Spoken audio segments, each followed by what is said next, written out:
What is up, Go World? In Sente here, channel dedicated specifically to beginner and intermediate players to help them get better at the game. So I was trying to get my rank up on OGS probably around 4Q, which is about, I think, where I am right now. It still says I'm like a 7Q, so I'm going to have to play some games and get that up.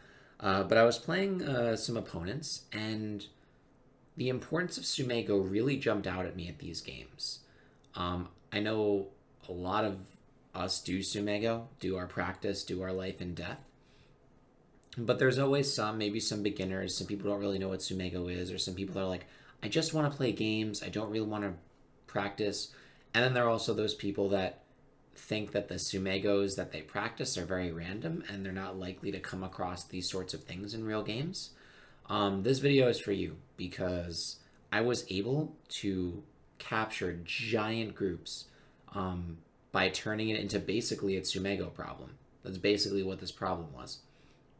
And the techniques that I learned from doing the daily practice that I do with Life and Death and with Tsumego were what helped me kill these groups relatively easily. So I wanted to go through those games and sort of show you guys the importance of practicing your Life and Death and practicing your reading. Without further ado, let's get started.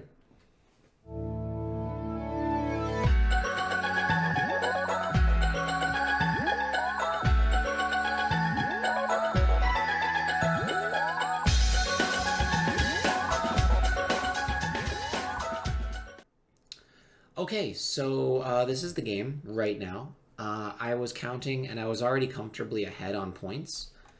This entire white group was dead. Even though white has most of this top, it's not as big as it looks. Especially we have some reducing moves here. We've got a reducing move here. This is about as big as this, which means that this plus this, all these two need to be bigger than this for me to win, and I'm pretty sure it was, so I was comfortably ahead, but I saw this. I could tell there was Aji here. Doesn't seem like there is right now, but I thought there was something. And I realized that there's not a lot of liberties here. And if this was a Tsumego problem, the problem would be, black to move, try to do something.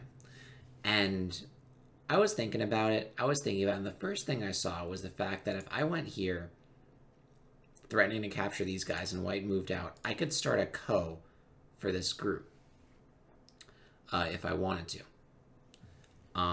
It would be very hard because once white goes here, then black could just surround from the outside, so it doesn't work right now.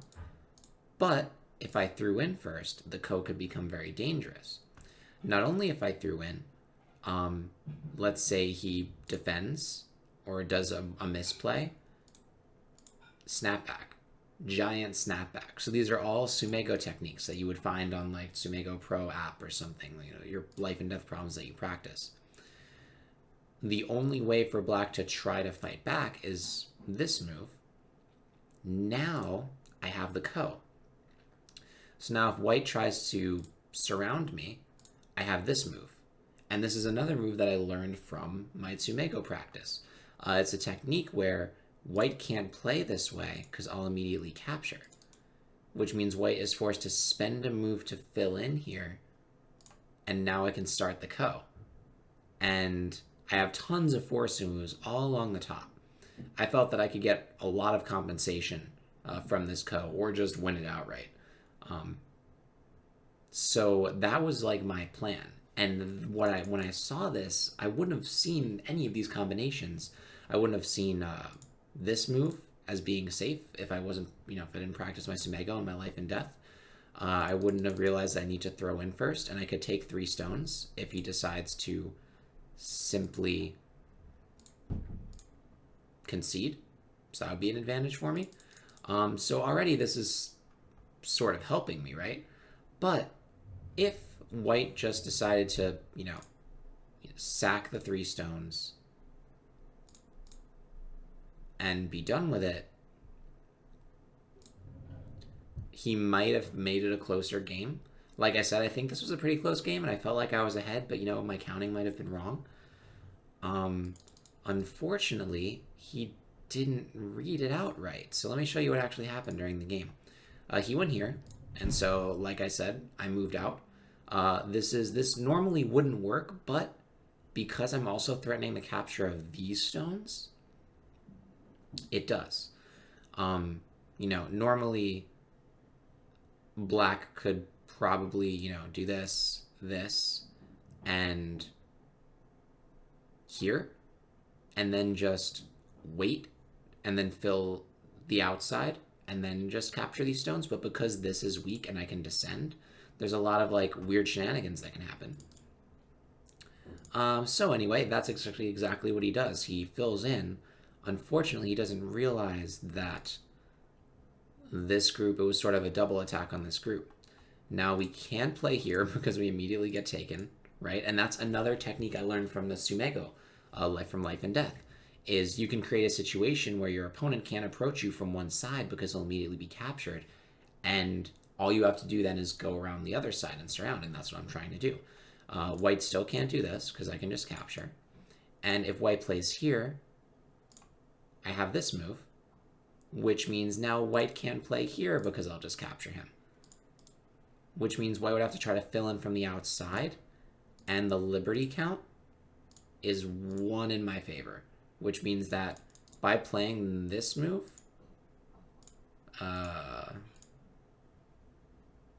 this move right here, he was effectively killing his entire corner, which was a little sad. What actually happened in the game was almost the same thing. I descended. He tried to do a sandwich thing, but that didn't really matter. I was still ahead in the liberty count. I decided to descend. And we see more Tsumego techniques coming into play. White can't make any eyes here because this is a Atari with a snapback thrown in for some good flavor. This doesn't really work because that's an Atari. And filling in from the outside doesn't work because, like I said, he's 1 liberty short. So his entire corner died because of these misreads that really were based on techniques from Tsumego. Started with the throw-in, threatening the 3 stones. Then started with a threat to make a ko. And the fact that he can't fill this liberty in because I'll immediately take him, which buys me some extra time. And the double attack.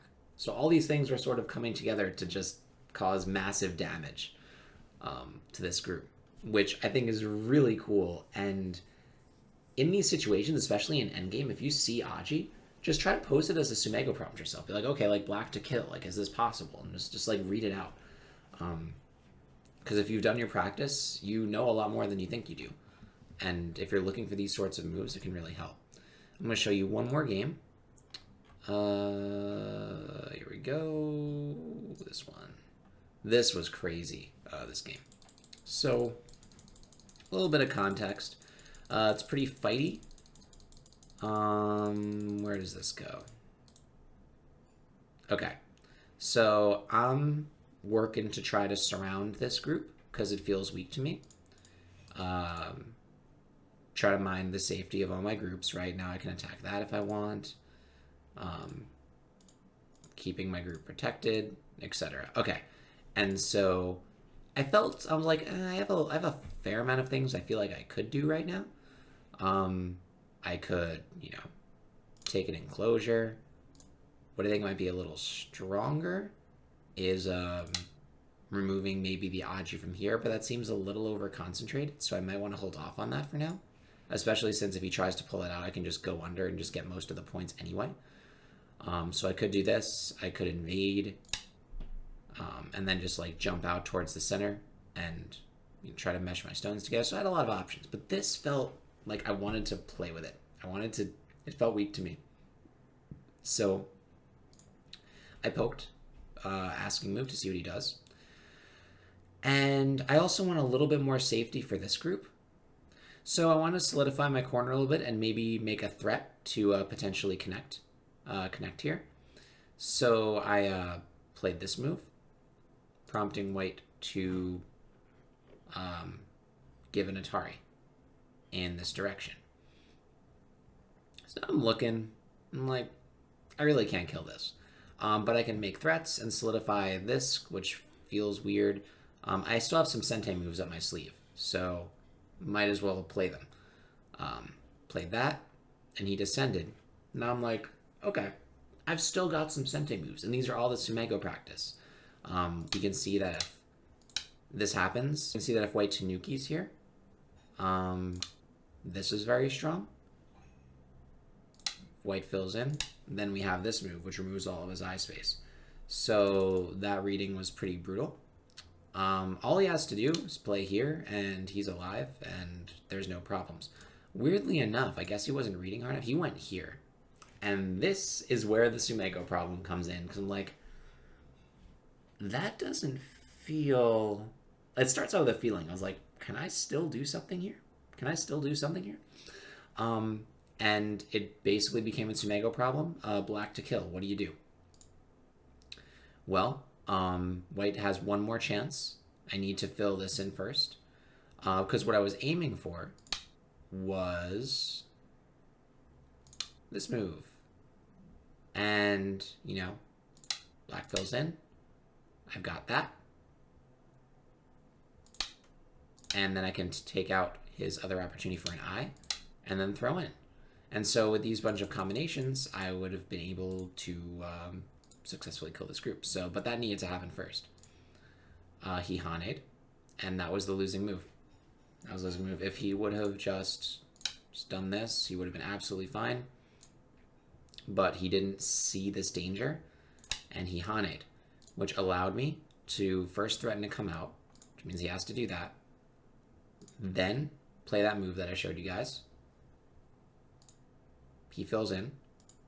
And now I play here. And this is textbook Tsumego problem. I have done this so many times on my app, just like when I'm like waiting for stuff on my phone. I've played this sort of sequence so many times. It's absurd. The idea is he captures, and then I just throw in again.